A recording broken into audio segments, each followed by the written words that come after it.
And I remember, around 30, I went out in the morning. I'm going to a meeting in London. Yeah. I must have used before. I ain't got to the meeting. I've ended up in a pub. Right. In like a Witherspoons. And I've met these 3 Australian lads, right? But I've left my stuff indoors. And I used to hide it high because she's little. My wife's only about 5 foot, right? So I used to put it like on top of the kitchen cupboard. So anyway, I've got the train back from London because I know she's at work, so she's not going to be in. Like 3 o'clock in the afternoon now. Jumped up on a utility room counter, snapped it, right? Snapped the fucking thing. Grabbed my gear, got back on the train, gone back, and I've gone out with these guys. So the cabinet's on is it? The fucking the works at tops, like fucking. Right. So you've snapped the works. Yeah, but I've gone right, and I've gone again back out with these Australians. It's got to like midnight. They're like normal people, so they're going to bed. Yeah. I've ended up checking into an hotel. Right. I ain't woke up. I've carried on, and in the morning I thought, fuck it, I've never done this before. Like checked into an hotel by myself. So then I'm like, right, I tell her I had a fight. And I got arrested. Obviously, because you got to make up. So, but I'm standing there with the hairdryer, right, in this toilet, and I thought, right, hit yourself in the head, smash your face up, right, because she'll believe you. So I fucking hit myself in the eye with the back of an hairdryer. So you're in a hotel with an hairdryer, I'm hitting myself, smashing yourself in the face. Yeah.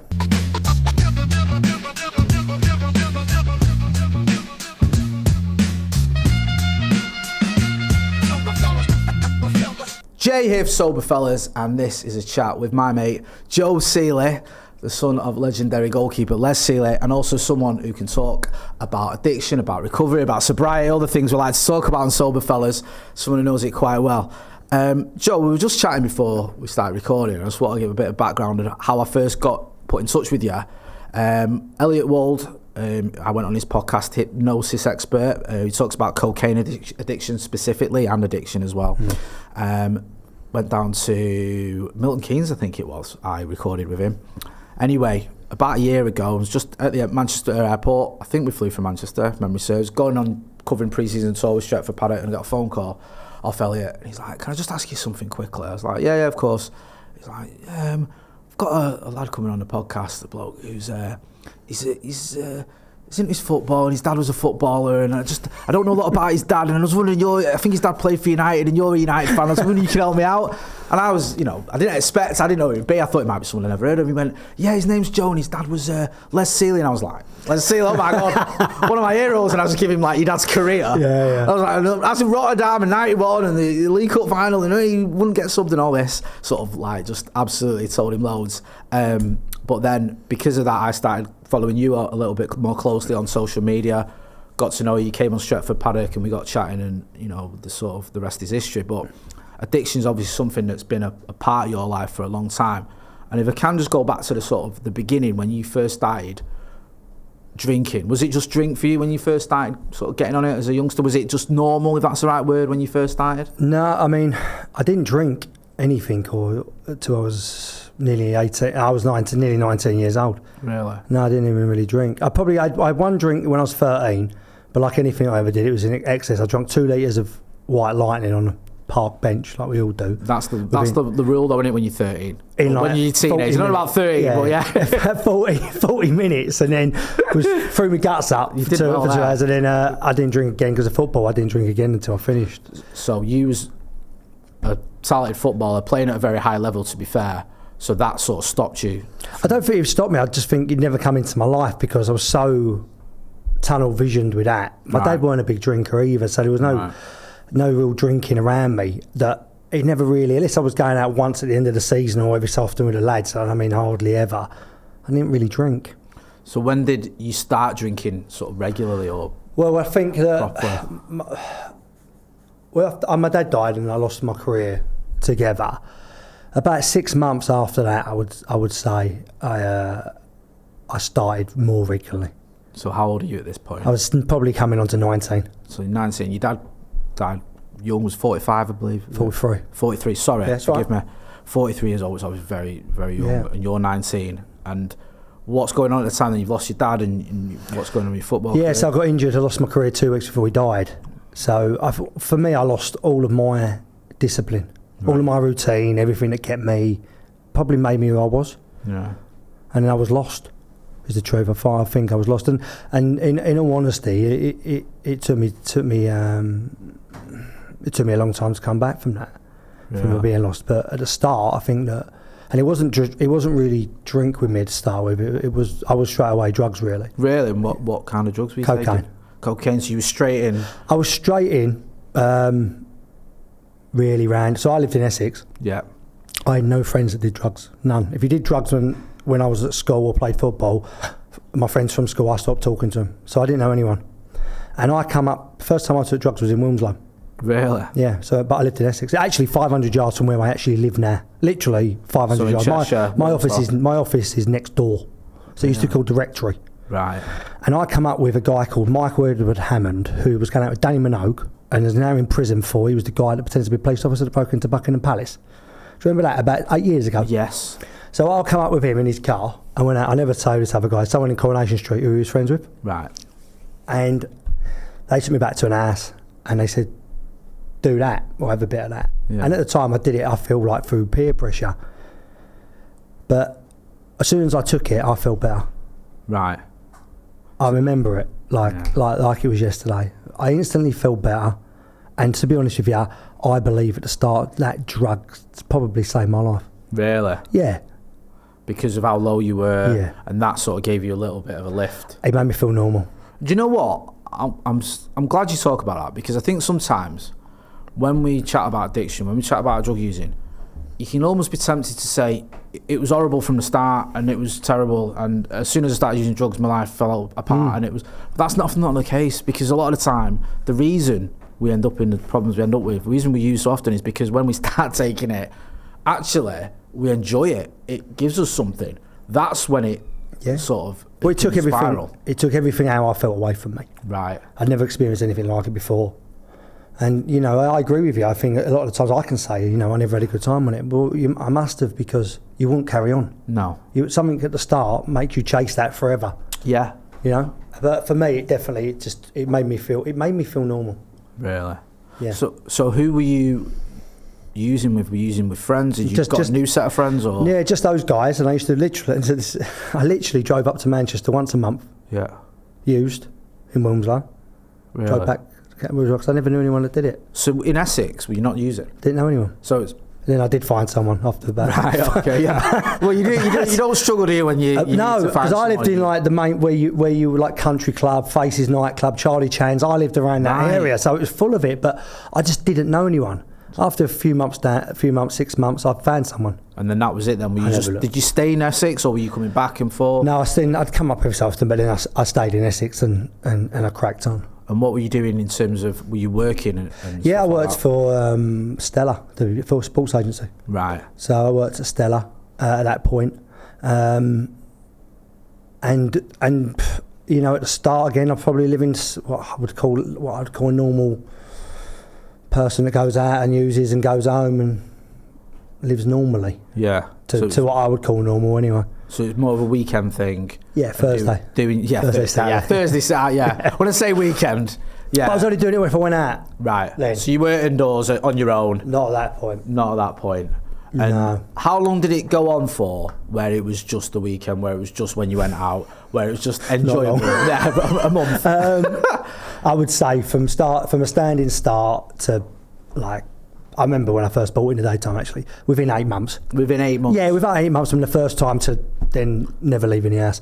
But that was it for me, the good times. Really? Just those 8 months? Yeah. And then after that? By myself. And how old are you at this point? 20. 19, 20, yeah. So you're still a young lad? I'm still young. I'm still working.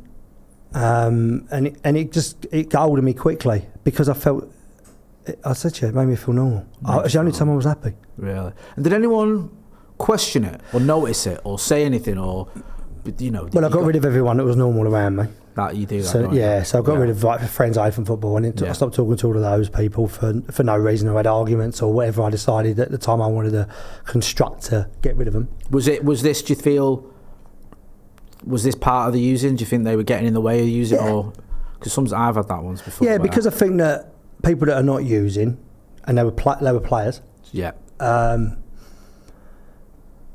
are trying to say, well, either not wanting to go out all the time, or like trying to get away from you a little bit because you are acting like a lunatic or a bit of you're off the wall. Yeah. Or you're annoying, or they're annoying because they're trying to question you, or asking you why you haven't turned up for the dinner on Tuesday, or why didn't you come to whatever we were doing, like normal stuff like pictures or whatever. And I was not turning up. They question you, and you don't want to be questioned, do you? No, you don't. You're in my way. Yeah, and that's it, innit? It gets in the way you're using. Yeah, and the fact that they care about you is even worse. Don't forget to check out the Patreon of Sober Fellas. You can be a Patreon member. Big thank you and a shout out to all our Patreon members helping to support the channel. We do appreciate you. There's extra content for our Patreon members. There's a link in the description and in the pinned comment on this video. If you can support the channel, if you want extra content, go and check it out. And a big thank you to everyone who continues to support Sober Fellas.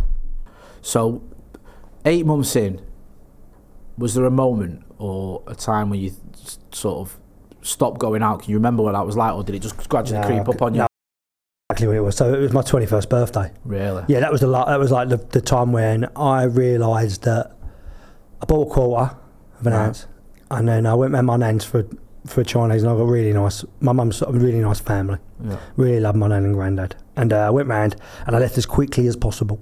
Yeah. I remember stopping at the BP petrol station and I bought a bottle of Jack Daniels. Right. I already got a quarter, and I went home and I sniffed it for 3 days, and I drank that drink. And I wasn't a big drinker still. I still wasn't. I dry sniffed most of the time. Did you? Yeah. Right, okay. Yeah, I did, yeah.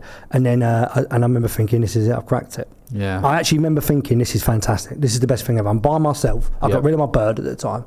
Yeah. I lived by myself. I started going to my family because they're getting in the way, let's be honest. Everything's an inconvenience. And I'm indoors with the only thing I love. Yeah. And that was your 21st birthday, went on for 3 days. Yeah. Jack Daniels and a quarter of sniff. Yeah. And just staying indoors. Yeah. And you thought, right, this is a bit of me. I've absolutely cracked life. I remember thinking it. Yeah. I've been in that position myself. I remember, being in a flat on my own. I remember telling all sorts of lies to get people off the phone. Yeah. I remember telling one mate I had sunstroke. I remember telling him, just leave me alone. I've got to stay. I've got sunstroke. Just anything, because I was like, if I had a bit of that, and I always drank when I had it.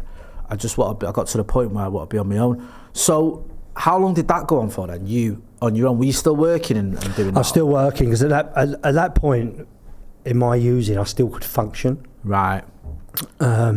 Which didn't last forever, and I really dry sniffed. I really did. It was dry sniffer every day. I've never done. I've done it now and again, but I was always went hand in hand with drink. Yeah, no, I was a dry sniffer for probably 95% of it. Really? Yeah. So I was doing that all day, but you can sort of at that point I could half function. Did anyone pick up on it? Not really. Did everyone just think you just? Yeah, obviously, like you evade people a little bit, don't you? Yeah. But you're a bit off the wall and a bit hyper then, because you're not sort of paranoid. I wasn't paranoid in my own head then at that point and wondering if people knew. I just thought it was normal. And I could function, I could work, and I could make sure I didn't do a bit to do this job or that bit to do that. And on the outside, my life looked great. Yeah. What's your what job did you have? What was your I was role? a sports agent. So you're someone who's talking to people all day. Yeah, get games, driving. So you're doing things that normal. Yeah, normal. I'm making money. Successful. I'm successful. I tell you what, I was 21 years old. I had a Mercedes brand new SL 350, right, which is 65 grand then, and I had a 3.5 bedroom house that I ended up selling to Raymond Van Gaal. Oh, Raymond Van Gaal. So Manchester United. Yeah, so I had a nice, on the outside, a nice life. Inside, I was dying, but on the outside, everything looked all right to me. Plus, then I've got money I'm always buying it. People always give it to me if I ain't got the money, because outside my life looks good. Yeah. No matter what I'm doing. They know you're good for it. Whether I was or whether I weren't. Doesn't matter. Sometimes they thought I was. Yeah. And it escalated to the point where I let a dealer live with me for free, and I still bought it. Really? Yeah, because then I always had it. Is this dealer your friend or just someone who's? I met him for being a dealer. And I encouraged him to leave his bird. Really? Yeah. So come and live with me in my 3-bedroom house. Yeah. And just provide me with sniff and. Yeah, well, I thought it was my friend at the time, and I thought it was a good idea. Listen, he did nothing wrong, but I did that probably without. I would always said most of the things I did, I didn't think about. I didn't plan that, but back in my head, obviously that's what I thought. And then it's always there. Then my using escalated quicker than it was. Yeah, you know, it really did ramp up. Did anyone notice at the time? Did anyone flag it up to you? I didn't see anyone. Or you still I think my mum. people? I think my mum was worried about me, but she didn't. I think it was hard to talk to me. Right. It was hard to talk. People were worried about me. Do you know what I mean? I'd lost my dad. Yeah. I'd lost football. I was lost, and now I'm on drugs. Right. And it was like a volcano. You didn't know. It was hard to talk to me. Right. And I suppose people looking at it and thinking, well, you've just been through all that as well, which maybe that's a part of it. Not everyone would pick up, would they? I think that's what it was. I think that, and then I completely isolated myself with this dealer living with me. Yeah. And really, I had no one else left. And how long was he living with you for? He probably lived with me for 8 months. 8 months. Yeah, to the point where I said one day, you got to go. I'd say this 8 months was carnage. Yeah. I can't imagine a dealer living with someone who. Yeah, it ramped up already before I got him moving in. But when he was there, it was on. I had it all the time, all the time. And I was doing so much of it at that point that when I was doing it towards the end, like my eye was bleeding, and your eye. Yeah, and like I couldn't see properly, I couldn't hear. Jesus, what? And I would be like doing it, trying to get rid of it because I didn't want it, and then running out until I getting more. I couldn't get off it. Was there any part of you that's thinking, I need to stop doing this? Is that something you're thinking about, or are you just thinking? No, I didn't. I did at one point. I did it at one point, and I did rein it back. My mum went away for 10 days to South Africa. Right. And when she came back, I'd realised I passed out in my office chair, and I slept on the chair for about 2 days. And when I woke up, I'd realised I hadn't slept the whole time she'd been away, which was going on 10 days. And I remember thinking then, and I woke up and my mouth was full of ulcers. I was in that I thought, I've got to stop. I'm going to die. Yeah. I actually have got to stop. And I didn't stop. I went back to what I would consider like normal, not even normal using, but like maybe 2-3 times a week. Rather than every day, all day. Which in your head is probably thinking... Which took a lot of work. I'm doing well now, because I'm cut down. You know, I woke up in the right state. And I remember going into Sainsbury's in Harlow. Right. And buying, like smoothies and things you perceive to make you feel better.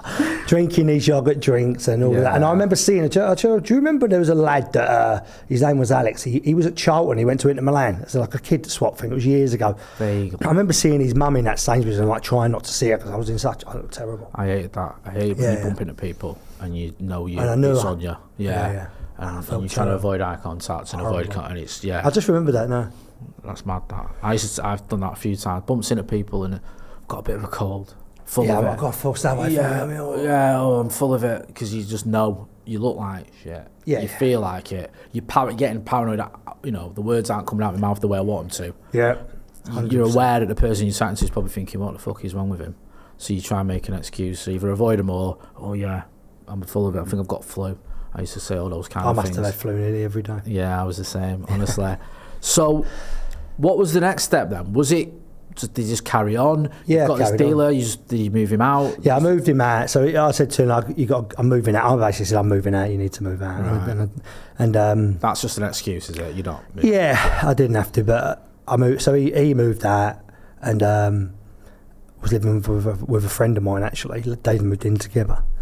And I reined it back, and I reined it back to I said 2 or 3 times a week, and I started going out with people again, certain friend groups again, not the same friends, but people I'd met along the way that weren't as bad as me. Okay.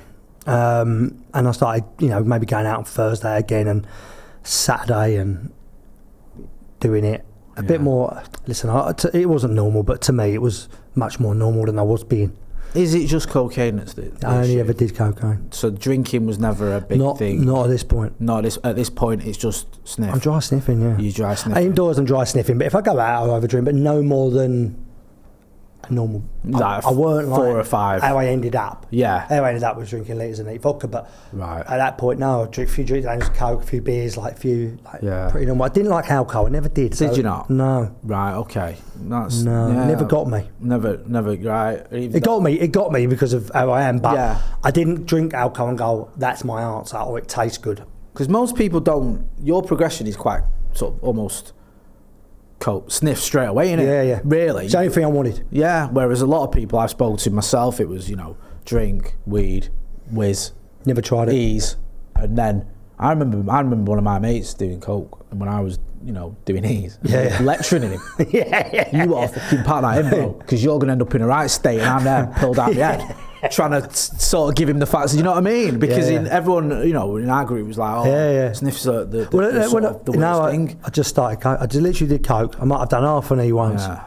That was the only thing I liked, the only thing that got me. But to the point where I first started, I became around telling people, this is the best thing ever, you've got to try it. Yeah. It happens, doesn't it? Talking shit. Honestly, no. I remember. This will change your life. Yeah. I remember the first time I did it, thinking the same. I'd lecture people, I thought, I'll never do that, no matter what, I'll never. And then when I started, I was like, fuck, Because you do. Yeah.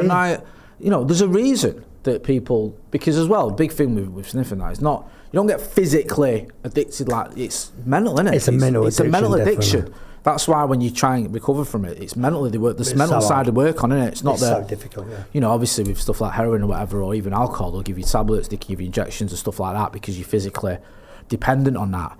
But that's the thing with sniff, it's that mental thing. And how long did this normal, for want of a better word, carry on, this normality, before it started spiralling again? I mean, I probably got married during that period. Met my wife, got married. Right. And then my wife's never touched any drugs. She never knew anyone that did. So I got away with it. Yeah, she didn't know people like That's me. so similar to me and my missus. I said missus, we're not married, but we've been together for years. And when I met my missus, she thought I had a bladder problem. Yeah, she says to me, because I was kept going to the toilet, and it never entered her head that I was going there to do drugs. Because she's not interested. We used to go out and have a drink.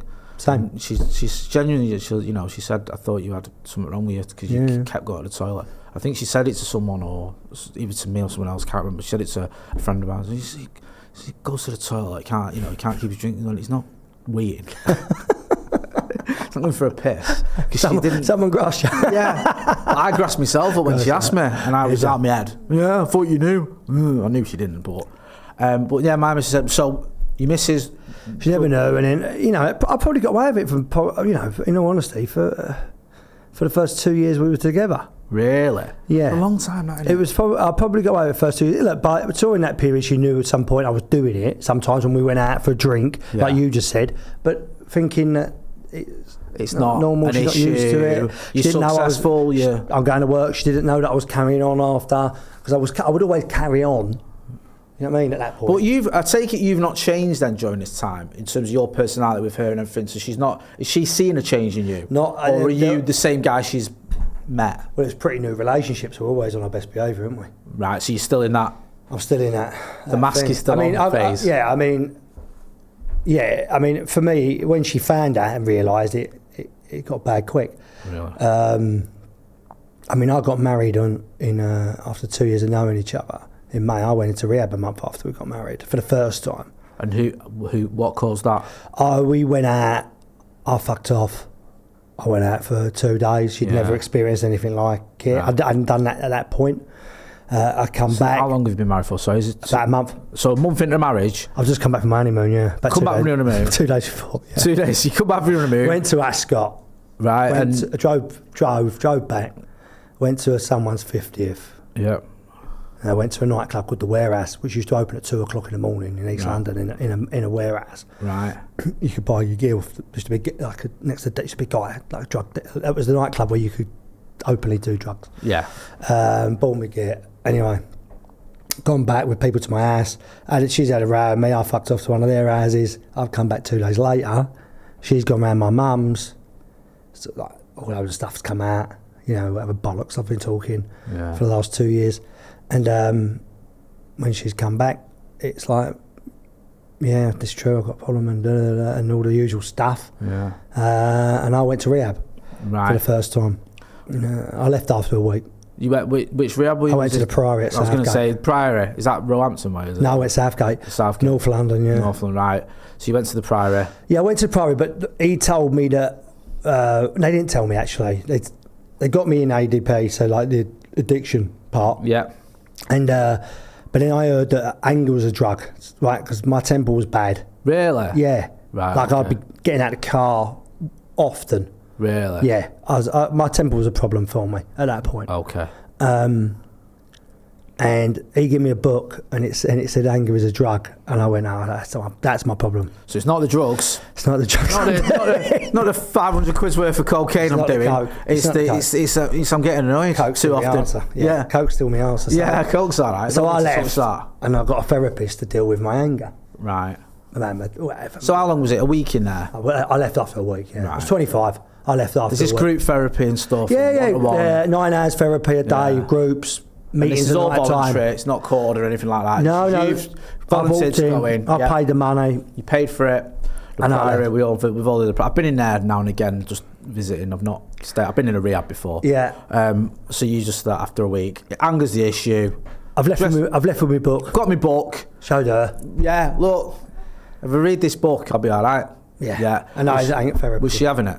Yeah, because she didn't know anything. So she trusted that. She trusted the process. Trusted me. She trusted that the man she loved was. And I take it she's had 2 years of everything being all right. Yeah. And then it's just this last sort of period. So I think there was bits in it, but nothing like scarily like wow. Yeah, like what is going on? No, I'd be going out. There was none of that. I didn't disappear for 2 days. Right. Do you know what I mean? Yeah. Because that's a big one, and I've done, Yeah, that's what I did every time from that point. But disappearing. Yeah. So like that, that was the first time, and I went in and I come out and I started going to see a therapist on a Friday. And I remember I used to have to drive to St John's Wood, which is like through London. I know St John's Wood, yeah. From where I live, it took me 2 hours. So you're in East London at the time, are you? Essex. So St John's on the border, right in the middle, isn't it? Yeah, so I'm driving right through London, rush hour, and going to see this guy on a Wednesday or Thursday, whatever day it was. And I did that for a few months. And did you get anything from it? No, it wasn't the problem, was it? No. So is this like anger sort of? Yeah, it was like an male therapist specialist type of guy. Aggression replacement. And meant to be the best, like whoever. I just laid on a couch talking. After 2 weeks, I don't got nothing else to tell him because it's not the truth, is it? No. The truth is I'm a drug addict. That's the truth. But at the time I didn't know that. So I'm looking for every other answer because it's really hard to admit that. Yeah. And actually go, this is my problem. Right. Because you don't want it to be, do you? Especially at 25. It's going to get in the way you're using, isn't it? Yeah, especially at 25. So 25 is yeah. So I went to meetings. So similar. Yeah, 25 was the first time I attempted to get clean. Yeah. And mine was a little bit different in the sense that mine was more, you got a choice. Because I'd been locked up by this point briefly. And it was like, you go back to jail or you go to rehab. So I chose rehab. Oh, well, wouldn't you? Yeah. But I was 25. I think, I would have been 25 at the time. So you, at this point then, you go to this therapist, then you say you started doing... I'm doing meetings because I'm in the prior in the to do meetings. So I come out and I do meetings. And I remember going to a meeting in Debden on a Tuesday. Is this NAAA or... AACA. Just a 12-step? I don't care what meeting. Yeah, I was a similar thing. Whatever. But it was a CA meeting on a Tuesday and I was in this meeting. I didn't really want to be there. I was listening to all the differences, not the similarities. I hated the readings at this point. I hated everything about it. I mean, I hated it. And this guy said, I used to suck my dealer's cock to get drugs. And I thought, I never fucking done that. I'm not coming back here. Right. And I remember taking her out on a Saturday. It's so great in it where you're able to always look down on others, aren't you? Oh, when you're an addict. I never done that. Look, he's got a real problem, that geezer. Like, I've done that so many times.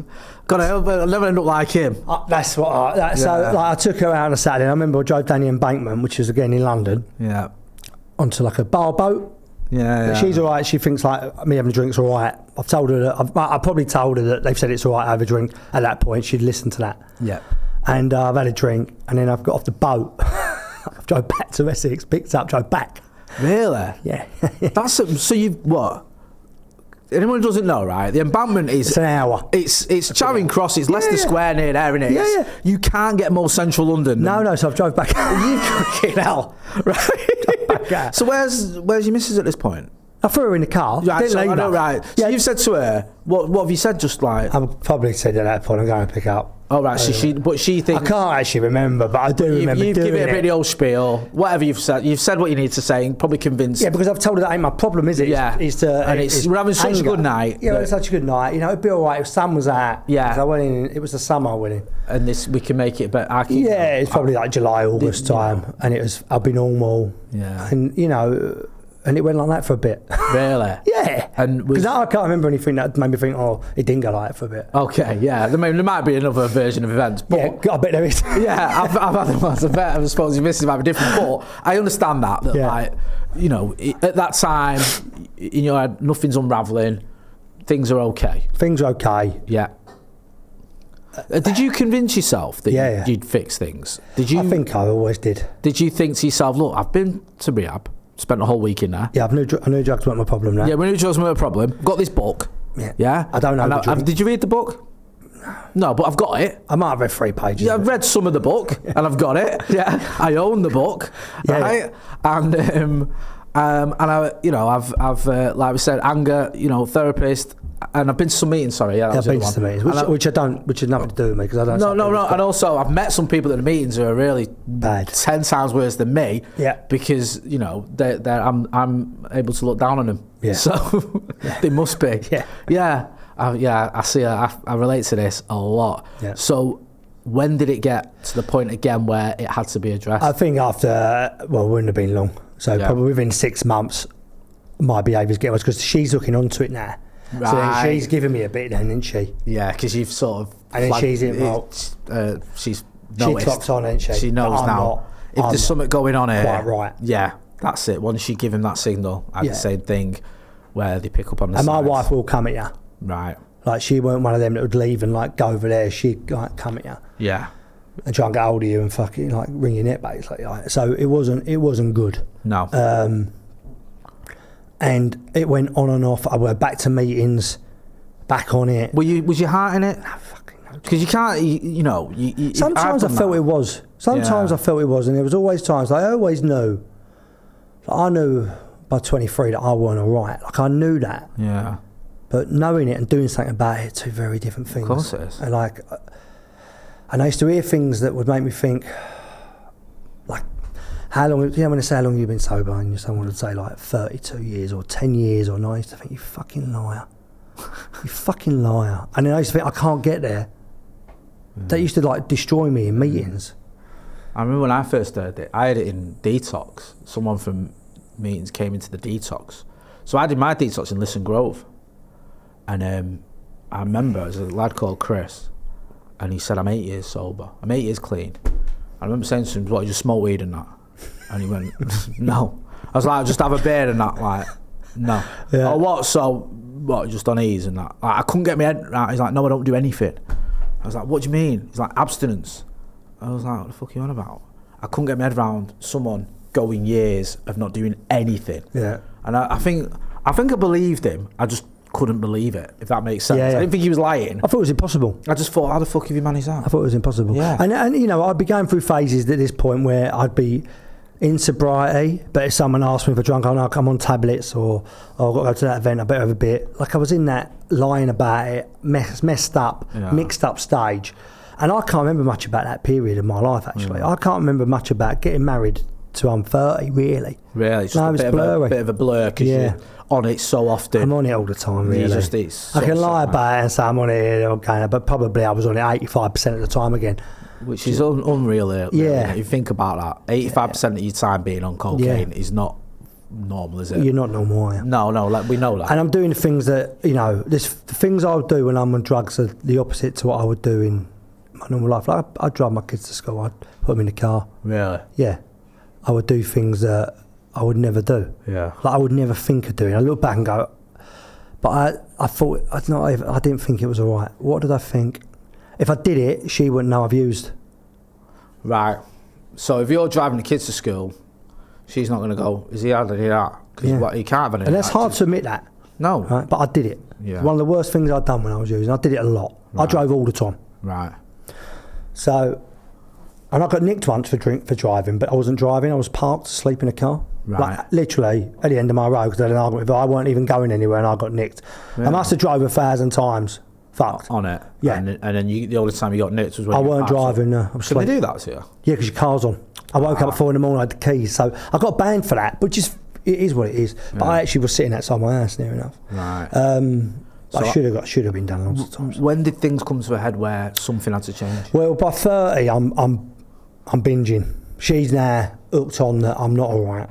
And I remember, around 30, I went out in the morning. I'm going to a meeting in London. Yeah. I must have used before. I ain't got to the meeting. I've ended up in a pub. Right. In like a Witherspoons. And I've met these 3 Australian lads, right? But I've left my stuff indoors. And I used to hide it high because she's little. My wife's only about 5 foot, right? So I used to put on top of the kitchen cupboard. So anyway, I've got the train back from London because I know she's at work, so she's not going to be in. Like 3 o'clock in the afternoon now. Jumped up on a utility room counter, snapped it, right? Snapped the fucking thing. Grabbed my gear, got back on the train, gone back, and I've gone out with these guys. So the cabinet's on is it? The fucking the works at top. It's like fucking. Right. So you've snapped their works. Yeah, but I've gone right, and I've gone again back out with these Australians. It's got to like midnight. They're like normal people, so they're going to bed. Yeah. I've ended up checking into an hotel. Right. I ain't woke up. I've carried on, and in the morning I thought, fuck it, I've never done this before. Like checked into an hotel by myself. So then I'm like, right, I tell her I had a fight. And I got arrested. Obviously, because you got to make up. So, but I'm standing there with the hairdryer, right, in this toilet. And I thought, right, hit yourself in the head, smash your face up, right, because she'll believe you. So I fucking hit myself in the eye with the back of an hairdryer. So you're in a hotel with an hairdryer. I'm hitting myself, smashing yourself in the face. Yeah. Okay. And then turn my phone, make sure my phone's off. Go to a payphone, ring us. I've been arrested. I'm coming home. I mean, so your story is you've been bashed up, had a fight, been nicked. Yeah, that's what's gone on. And so she didn't believe me. By this point, though, I've fucked up so much. She don't wait for me at home no more. She carries on her normal life. She's gonna work. Right. So I come back, I pick up. Right. But I make a fake arrest warrant sheet on the computer. Right. Okay. Fold it up, put it in the kitchen, so it looks like I've been. So you've pulled out all the stops here. Yeah, but by this point, if I sound different. Like I'm Ozzy Osbourne. I fucking can't speak, right? Yeah. So she knows. My wife can tell by this point instantly by saying hello to me. She'd ring me in the daytime. My wife to see how I sounded without telling me that. And there's nothing you can do to hide that. No, nothing. No, nothing at all. That's I don't know. She will know. She knows. Like looking at my face and hearing my voice. Yeah. But she can hear it in my voice. So on that call, she's gone like, you need help, and I'm back on it. It's like whatever, 11 o'clock in the morning, and she goes, I've rung the Priory again. There's a space. You need to go. Yeah. Do you want to go? Yeah. She went, I'm not taking you. Get a taxi. Right. You've got kids at this point? Yeah, yeah. How old are your kids?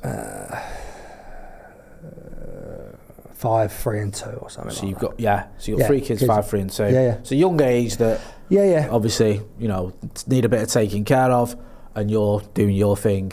And she's like, look. She's by herself. She's basically almost like a single parent. 100%. Okay. You couldn't rely on me, but at this point as well, I'm drinking vodka. I'd hide it, not all the time, but. So you've thrown vodka in the mix? I'm throwing vodka, yeah, which I never liked, but I'd drink it out the bottle. You're drinking neat. Straight Yeah, vodka? yeah, always neat. Right, always from the bottle. So are you drinking and sniffing now? You've gone sniffing most of the time, but I'm drinking. But you're throwing in a bit of neat vodka as well. Level out. Yeah, of course. It's a good idea, isn't it? Yeah, that's, what else are you going to do? So I go to the Priory, I check in, and I'm there a month, and I'll give it everything I've got. Really? I think I'll give it everything I've got. Okay, fair enough. Except for, I didn't talk about the gear that I bought that day that's in the kitchen above the top. Right. Yeah? And I could have. Yeah. But I didn't. So you're thinking, the back of your mind. It's like a comfort blanket, isn't it? Is that like you? I don't know what it was, but I always felt like it was a comfort blanket. And within a day, I've come back when I'm back. And apart from that, which makes me laugh, go on. I give it everything I had. Yeah. How long were you there for? 28 days. So you've done 28 days in the Priory. You've not told them anything about the sniff you've got on the top. I've told them everything else I've ever done, yeah. Everything. You've been open, you've been honest, you've got involved. 100%. Done everything. I ain't told them that. You come out after your 28 days. What have you done? I touched it and I felt at home. Touched it. Right. Is it still there? It's still there. It's okay. It's still there. It's okay. Within, let's give myself the benefit of that. Within 36 hours. Yeah. And that's lucky. Yeah. I've done a bit. At the same time, out of this story, yeah, that's probably the normal bit. Yeah. Because why else would it be there? Do you know what I mean? You're going to use it. I get that. Oh, yeah. Yeah. The bit about going to the Priory and not telling him, that's the insane bit, innit? That's the what is the point? No, do you know what I mean? But I knew I needed to be taken out of my own bubble. But yeah, and I've touched it. And at that point, I owned an event in Essex, and it used to have bars. So my garage is full. I mean, full of booze, right? Like top to bottom. Fucking hell. And I remember saying to someone's coming around there buying some of the booze off me, going out, getting bottles of vodka. She's still not on me all the time at this point, and taking it into one of the other lounges, hiding it down the sofa, and I'm drinking. But I've kept it controlled. So I'm going in for day release, Priory. So in the daytime, I'm in rehab. But for a couple of days, I'm drinking and using a bit at night. So what? Oh, right. So after the 28 days, you go in for daycare. right? So Are they not testing you or anything? no, you can get randomly pulled, but whatever. By the third day, I ain't made it. Right. So the third day, I'm in the taxi, but I can feel I'm edgy. Like I can feel I'm on it. And I get the taxi to divert. I send a message saying the train's broke down or the taxi's broke down or whatever. And do you know when you send this message, you know what she's thinking when she reads it? Yeah, but I also send it to the pride because if you're going to be late, if you're going to be late, you can't come. Right. But they tell me to come anyway. Right, bastards. I ended up getting on the train at Woodford, getting off at Wanstead, going to the newsagents, buying a little bottle of vodka in a brown bag. Yeah. Sitting on a park bench, I was playing Sudoku, I was smoking a fucking Havana cigar, and I was drinking the vodka out of a brown bag. It's 9 o'clock in the morning. Right? So this is Wanstead? Wanstead, yes. I'm sitting in the park. I used to live near there, yeah. Right, so I'm sitting there, I'm drinking, whatever. She's on me now, texting, and A Havana cigar? yeah, these cigars. So I was smoking a fucking cigar, playing Sudoku in the park and having a newspaper, thinking it's fucking normal. Yeah. Right, in the sunshine. Go home. I'm hiding around the corner because I know that I had a barbecue 2 months before I went into rehab, and there's a load of booze on the table at the back of this garden that you couldn't see from the house. So I text her saying I'm at the station, I need picking up. She goes out the gate, I run in the gate, run in the back garden, and I hide at this table. And she can't, obviously looking for me. So you're hiding in the garden? Yeah, but on this big circle table, but you couldn't see it. It was at the bottom of the garden. Right. You couldn't see it. Anyway, she's not, my wife don't think like me. If it was me, I'd go straight down it, but she doesn't. She thinks like a normal person, so she ain't checked there. So she just thinks, what the fuck's he talking about? He's not at this station. She knows I'm bollocks. And I sit there for most of the day, sniffing and drinking. At the bottom of the garden? Bottom of the garden, whatever's left. By the time I walk up, she says, get out of the house. Yeah. Throws me out. I go to a local hotel, leave the local hotel, go around my drug dealer's house. Yeah. She takes me back to the Priory the day after that. Right. They won't have me back. They won't? No. This is a Friday. But there's a CA meeting on a Friday night. She takes me, and I'm banned from driving. This is when I got that Rio. I got stopped at the end of my road, and then she drops me to the Friday night meeting. But my wife, like, has it having a go. She tries to run me over, crashes the car into a tree. In the Priory car park. So she's fuming because families think that when you go into rehab, it fixes you. Yeah. People believe that. Yeah. And I broke her. And you've probably convinced her that as well. Yeah, and I thought it. But families definitely think it because you spend a lot of money. Your husband's being taken away for this amount of time. And you don't expect them to come out unfixed.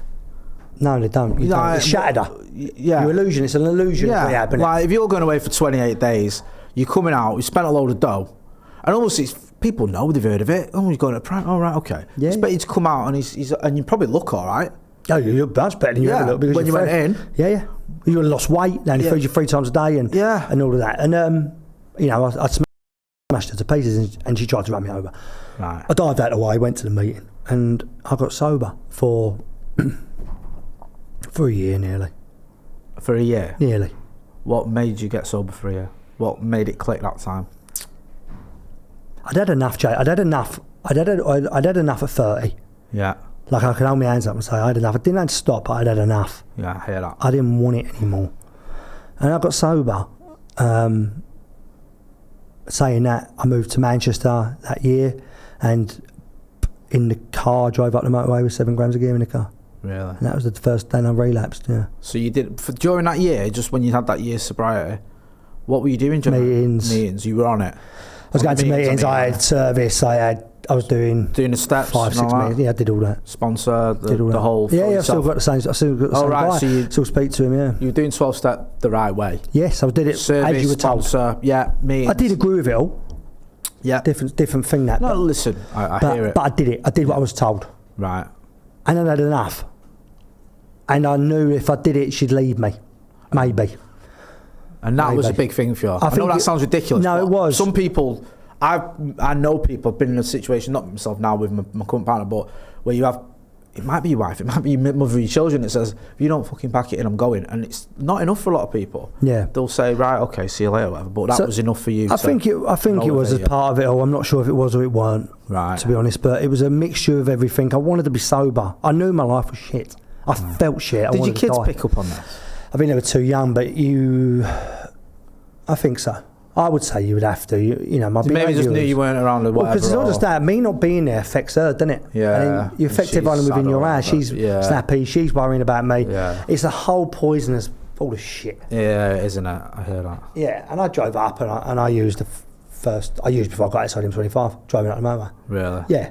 Can you remember what was going through your mind? No, I knew I was going to pick up. Did you? I knew I planned that. Yeah. I never planned much of my using, but I did plan that. That was, I'm going to drive up to Manchester. I'm going to get some of that, and I'm going to have it. Yeah. Got it the day before, put it in the bag, put it in the back of the car there, picked it up. I thought I'll wait till I get to Manchester. I didn't even get outside. I live 5 miles from the M25. So, were you doing meetings up until that? Were you still in I still went to meetings in Manchester picking up my used chip, and I was bollocksed. Oh, really? Yeah, I was sober that day. Because I had to, because she thinks I'm sober. So you can't not come back with your year chip or... Yes, my chip, because she was coming up at weekends. So then what I was doing was, I was fucked. Right. I was sort of like keeping it low enough that I weren't sounding like a fucking moron, but she had a bit, and she had faith in me now. So you've done a year. She's got faith in me. You go to meetings, you're doing service, you look, you're a bit more like you. Yeah. Yeah. Going to the gym again. Got to the gym. I've lost 4 stone. Right. Life becomes better, doesn't it? Yeah. So, and then I come up, and then I'm doing it, except for weekends when she's coming. So, and then you're doing it in reverse when you started. It's like in the week you're on it, and the weekends you're having it off. I did it, yeah. Because she'll pick up on it. Yeah, she will. And when did that change? So she moved up. Right. And I took her up to I said, look, I'm going to have a drink again. I'm 31 now, 32 years old, Nicole. So does she think this is your first drink in a year? Yeah. So she thinks that's it. So I ordered a glass of red wine when I was in the bar and grill in Alderley Edge. I remember doing it. And I left after wine. And I didn't do that on purpose. I didn't. And she went, I've never seen you leave that before. I went, oh, no, it's different now. I'm older. Oh, great. Right. Is that giving her comfort, do you think? Yeah. Because she thinks, look at him, he's not even down in his wine. Yeah. And he's had a year, hasn't he? He's had a year. He's had a break. Yeah. He seems all right. Yeah. And he's, leaving it like, it sounds trivial, but leaving half a drink is a big deal. Doesn't happen, does it? Doesn't. Do you know what I mean? Doesn't happen. My missus doesn't drink a lot. No, mine don't. And I always still find it slightly odd. Like we went away to Dublin a couple of years ago with work, and she had a couple of drinks and all that, and people were drinking Guinness. She didn't have a baby Guinness. When we got back, she said, I never had a big baby Guinness when we was in Dublin. I was like, what is it? And we Googled it. It was like Tia Maria and Bailey's or whatever. I said, I'll get some New Year's Eve, because this was like between Christmas and New Year's. New Year's Eve, I'll get Tia Maria and you get Bailey's. We can have a baby Guinness. You can have baby Guinness. Honestly, I won't drink it. Anyway, that bottle of Tia Maria was like left on the side for fucking a year or whatever. I think we just put it in a cupboard. It was just there. And I was like, I couldn't imagine that. Do you know what I mean? That's gone the night I get it, if that's me. Oh, yeah. Where I think she had a fucking baby Guinness and just left it. Yeah, like, she wasn't bothered. So similar with you. Yeah. This is just, she can take it or leave it. So she's seen you. He's left half his wine. He's done a year. He's been Life's normal. He's normal. We're in Manchester. I take it professionally, you're doing well. Yeah. Successful. The wheels haven't come off work-wise. No. How long before the issues start? Maybe a year. A year. There's issues. Yeah. But a year, 6 months, it's becoming aware again that I'm a fucking lunatic. Not. Does she know you're on drugs? Yeah. Yeah. Yeah. Because I can't hide. I use so much at this point, and it affects me so badly that I can't hide it. So she just. So then every time at that point, by the time she's had enough, I binge. Right. So I'm off for 4 days. So you're doing the old disappearing. Yeah, and I would literally lock myself in an hotel room. I never went out. I did not go out and do it. I'd do some, and then I'd be by myself. And does she leave you to it when you're doing this? No. So what she'd do is drive around hotels looking for my car. Right. Or wait for the credit card to go ping, and then literally come to the hotel, kick the door in, drag me out of the room. Yeah. That's amazing. Yeah. And that would happen, and then I'd be trying to be sober. Yeah. And I was trying. Like, I can't sit there and go, at that period, I weren't trying to get sober. But every 3 months or 6 months or 8 months or whatever, 1 month, I go bang. And then you'd go to a hotel, get a load of that, and she'd come looking for you, kicking in doors. Yeah, might be 3 days later before she finds me, but eventually she'd find me. And what's she doing at the time? Someone looking after the kids, and she's just going out on her own looking. Yeah. So she's got a lot going on. Yeah, she's carrying on. She's running her own business. Running her own business. She's got 3 kids. And living the life, making sure the house is right, making sure the bills are paid. And 32-year-old bloke. Yeah, 32 to 35. 35, she's got to go and drive around the hotels and see if she can drag him back to the house. And I'd always leave, because I actually didn't. It's so bizarre that when I say this, I never wanted to be where I was. I just couldn't stop. Yeah. So once I've had it, or I've had a drink, I can't stop. I am that person. But I am literally, when I read that, I thought, fucking that is me. You put it in me, I can't stop. Some people don't get that. I cannot stop. And it's not even that. It doesn't even come into my head. No. So my phone, she used to think I wouldn't even look at my phone. But I used to be sitting in these hotel rooms, I'm drinking litres of vodka now. Litres. Like fucking maybe 3 litres a day. Litres. Jesus Christ. I'm sniffing bags and bags. I'm bad. But I'm just sitting there watching the telly. I ain't got music on because I'm scared of every noise. So I'm watching Cheers, like everything that comes on Channel 4, King of Queens, all that in the morning. And it's just like a repeat. I'm literally just sitting there with the telly on quiet all day. Not doing nothing. Too scared to even have a piss. Do you know what I mean? Yeah. What's going through your mind at this time? Can you remember? I couldn't think of just any. Numb? I just fucked up again. Dead. Had enough. Fucked it now. I can't even tell you. But I ain't stopping. Yeah. That's the one thing innit? That's the worst thing. I mean, and then she'd get me, and I never argued about it. I always went home like that. Yeah. Always stopped like that when she got me. So what, she just turn up at the hotel and get in the car, and you'd be like, okay. Yeah, feel sorry for myself. Oh, right, okay, yeah. Obviously. Yeah. She'd be angry. Not feel sorry for her, feel sorry for yourself. Yeah, I feel sorry for me, not her. Yeah, of course. I always felt sorry for her after, and every time I said sorry to her, I meant it. Yeah. I say that to her. Every time I said sorry, I meant it. Yeah. Like, I never said it and thought, fuck off. I said it and I meant it. You did feel it. Not the first day. No. But Maybe when you've sort of... yeah. A few days later, you're like... I'm so sorry. I didn't mean to do it. She wouldn't believe me. No. I'm not sure she believed that I didn't mean to do it, but... And how long did this go on for? These trips? It went on on and off till I was... Went on for another, 37, 36, 37 years old. So another few years? Yeah. And she's sticking with you? Yeah. She's looking for you? Yeah, and then it was like my life would just come back together. She'd be alright with me again, and then I'd go bang.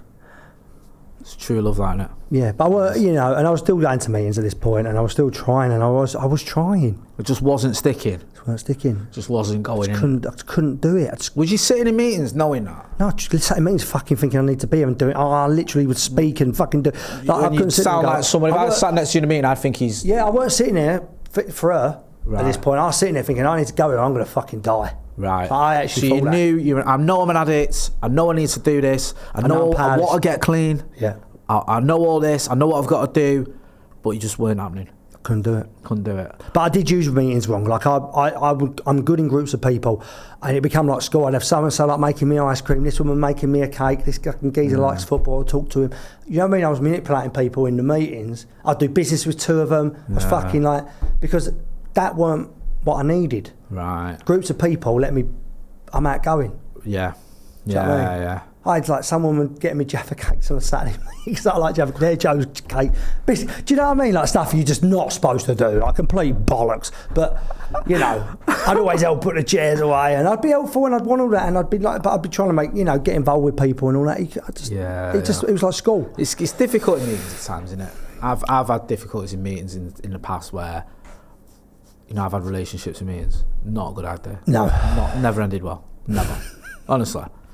Not some. I've only done it twice, but both times it was ended badly. Yeah. For all concerned, stuff like that, and you've got to be mindful and know what you're doing when it comes to meetings. And obviously, they do work and they can work well, and there's loads of people that's testament to that. But if you're doing stuff you shouldn't be doing, they're not going to help you in the way that they should. When did it get to the point where you started to properly fix things? Is that the next stage, or is the worst? Yeah. Or is there another rock bottom here? There's a loads. I felt like every time I used for the last 3 years was rock bottom. Really? The last time I had the last time I thought I got 2 electric shocks, right? Right. So I've walked into the cupboard where obviously I'm hiding it, and but it wasn't. I had 2 fits. So you've had a fit in your house? I've had 2. 2? Well, yeah, one I've managed to stand with feet, and the second one I've been dead, but I ain't stopped. It's only afterwards I've realised I ain't got an electric shock if I'm walking down the fucking... No. Right, I've had a fit. And it finished. I drove to Brighton that time when I was on it, because I was meant to be doing something and didn't do it. Drove back, got on it in London, got it in Manchester. I went for 5-6 days, and it was bad. And then I come home. I left Brighton. I was meant to be playing a charity game. I didn't play in the game, and drove back. Is that because you're using? I'd stopped the day before, but I was drinking in the hotel in Brighton, but I've been going 6 days now. I'm in a right state. No position. You know when your brain can't even think, drive, communicate? Yeah. I drove home, it was snowing as well. Drove home. I walked in, I looked at it and I thought, I can't say sorry to you ever again. Yeah. Like, I just can't do it.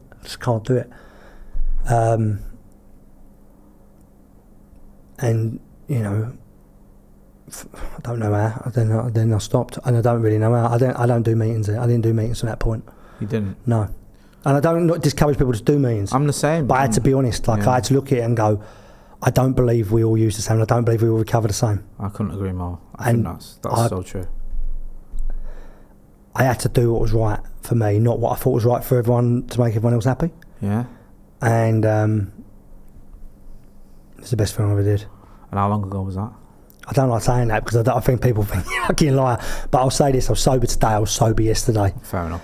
And by the grace of God, I'll be sober tomorrow. But I can't judge that because I spent so much time looking at time to be sober. But it's been a fair whack of time now. Yeah. I'm 42 now. Right. But we can work at that. So, you know, and that was the. There's little things in sobriety. The greatest gift is waking up early. Yeah. Yeah. Like, I love it. I just love. I woke up this morning at 5. Yeah. But the sun's out.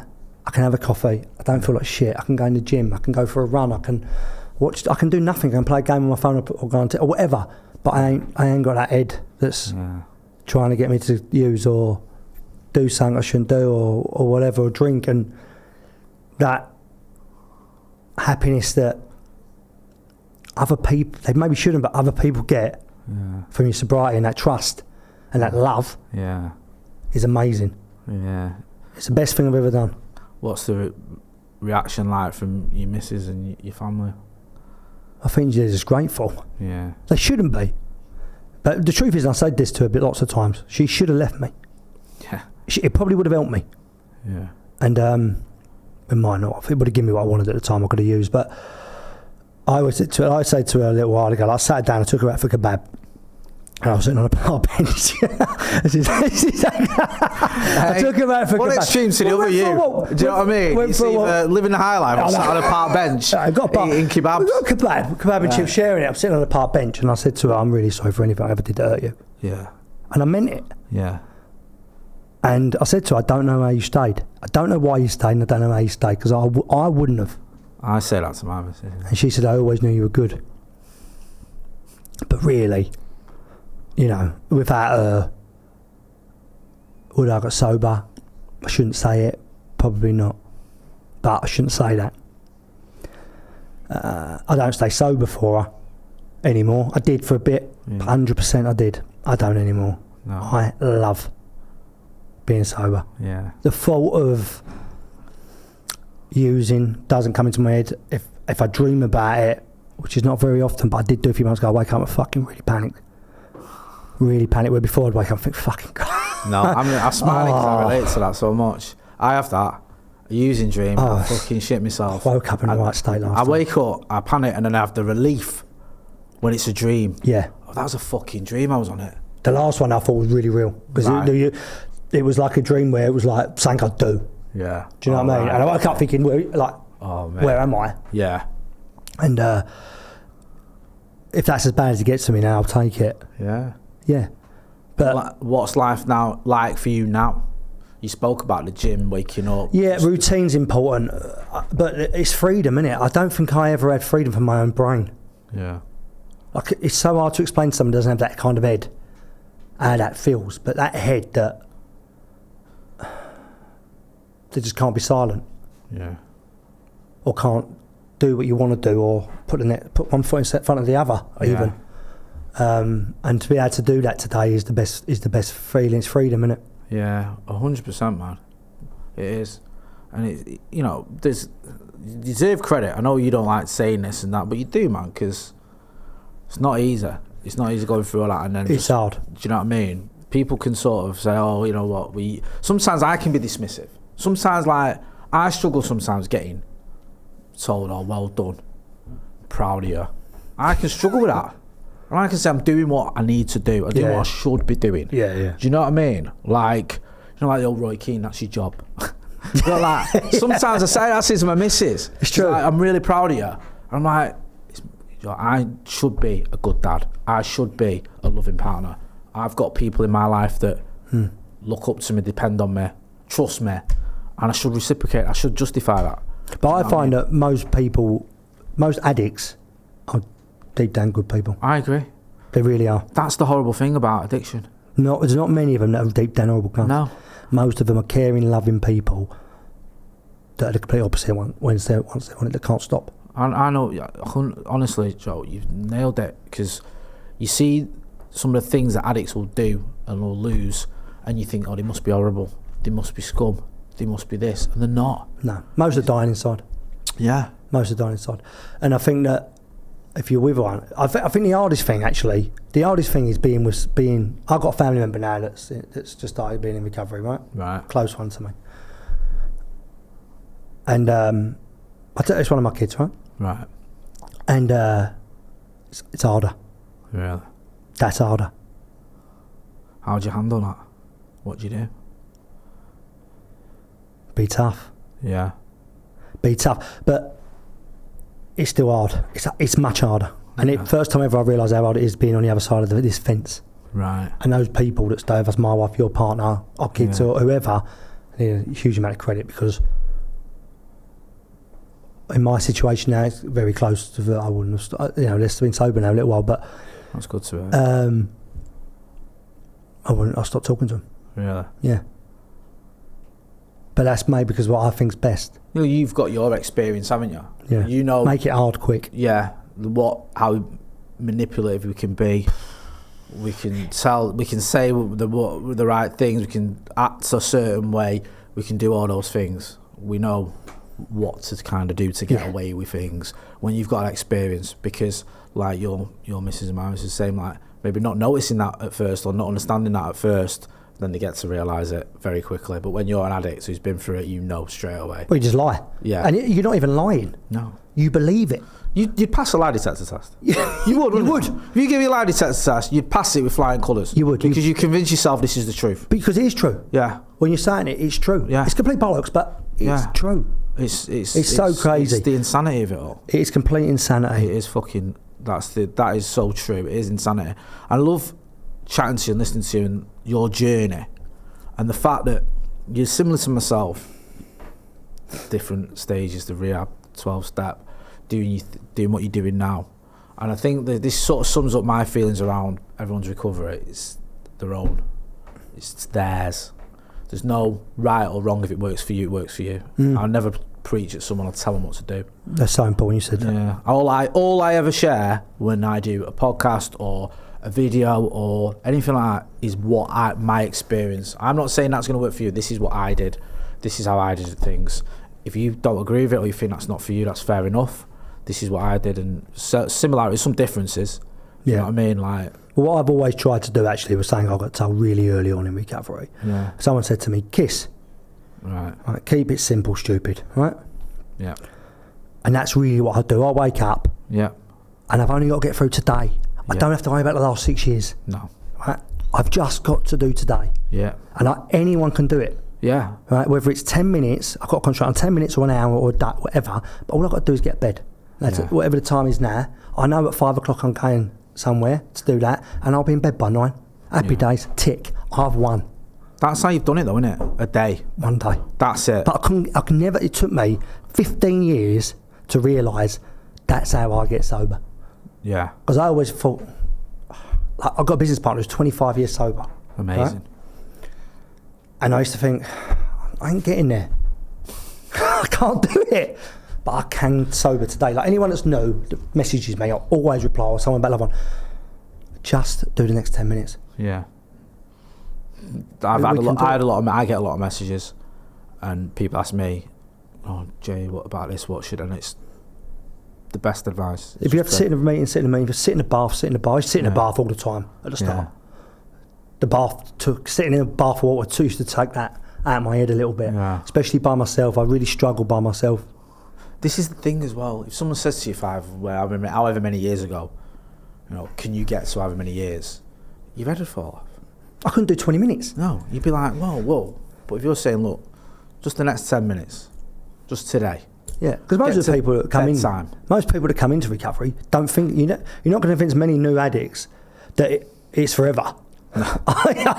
They just got to get their life together. No, that's scary. That'd send everyone out. If you say to people, I mean, I know, like, ultimately a lot of people, that's how it ends up. Of course. But if you're saying to someone who's, still going through it, still probably physically suffering, you're going, this is it for the rest of your life now. Fuck off. Yeah. Someone said that out there on the street. Yeah, like, I'd have been like, whoa. But if someone says to me, do you know what? Let's get through this day. And let's start. And then what happens is, as those days accumulate, as your normal becomes waking up without a mouthful of ulcers, having 10 days of fucking non-slept, and then slept for 3 days solid or whatever, of being scared to see your other half because you're in trouble or whatever. As your day becomes, or your life becomes, the normal is waking up like, all right. Yeah, and then you start crossing off them things on your list, like I've got to open my WhatsApps again. Yeah. They don't become a big problem where you go, I'm terrified to open my phone. Yeah. After I've been on one for 4 or 5 days. Okay, do you know what I mean? I must have had COVID 10 times at some point. Do you know what I mean? Before COVID was COVID. Or my nan died about 300 times. Whatever. Yeah. Do you know what I mean? Yeah. It's all, terrible things, but it ain't like it anymore. Better, much better. It's the only time. It's the first time in my life since I was a kid that I could say I'm happy. Yeah. I was never happy. I didn't know why. And on the surface, you would have looked like someone who was happy. And I thought I was. Because you've got nice things. A nice wife. Nice kids. Nice kids. Like, my life should be... my life is like fucking painting. It should be like the most perfect life people see. Yeah. But I'd wake up every day and want to burn my fucking house down. Yeah. I wake up every morning and I look at my wife and look, curtains are open, look outside, hear a bird, walk downstairs and have a coffee and think how lucky I am. Yeah. Whenever I see your sober socials, I always think your socials like you. Yeah, but what is it? Yeah. No, it's not an act. Yeah. You know when I meet you, I meet you and chat to you, that's how you are. This isn't. You're not pretending. No, that's you, and you miss as well. Like you like that. Yeah, because I've fortunate to get to know you over the last year, and that is you. It's not. You're not putting this on for social media purposes. That's the way you are. And some people message me talking about addiction. I always talk about addiction on social media, but say to me, "You're not embarrassed of that?" And I always say the same thing. No, I should have been embarrassed when I was doing it. 100%. Honestly. Yeah. I couldn't care less. If me talking about driving my kids to school, bollocks, saves one person, it's worth it. Of course it is. Because I was lucky that I didn't kill my kids. It's the truth. And and it's not a case of you not loving your kids, not caring about your kids. Couldn't help it. I couldn't help it. And I still can't explain how that is, but you can't help it. You can't. So your partner will be doing it. Yeah. No one I know is different. Yeah. Just how many of us are going to say it? Yeah. Well, I will, because it's important. I think that it's important that if I don't share what I did, it don't work. No. I don't tell you the worst things. Can't hear all the good stuff. No, this is true. And look at where you are now and what you're doing, and look at what you've done, and it's all, it all ties in, doesn't it? Yeah. This is where it's got you to where you are today, and you're all right. You're not too bad. So nowadays I can say that I ain't a bad person, but I always thought I was. Yeah. But I'm not. No, there's a difference between being a good person who does some bad things, and being a bad person who does bad things. Yeah, correct. And I think that's the thing. You get to the real you is who you are when you're not using, not when you're using. That's not the case. Yeah. And so many similarities, Joe. It's been great chatting to you. And so honest and open as well. And I've really enjoyed that. And it's been good for you to come on Sober Fellas and have a chat. And hopefully we'll chat again soon. Probably have a Stretford paddock again soon. And you can bring your dad's gloves with us. But no, really open, honest. And thanks a lot for great advice. Thank you. Big thank you to Joe for coming on the channel. Big thank you to everyone who's tuned in. And make sure you hit like, share and subscribe. That's been Joe Sealey. I'm Jay Motty. This has been Sober Fellas. Thanks for watching.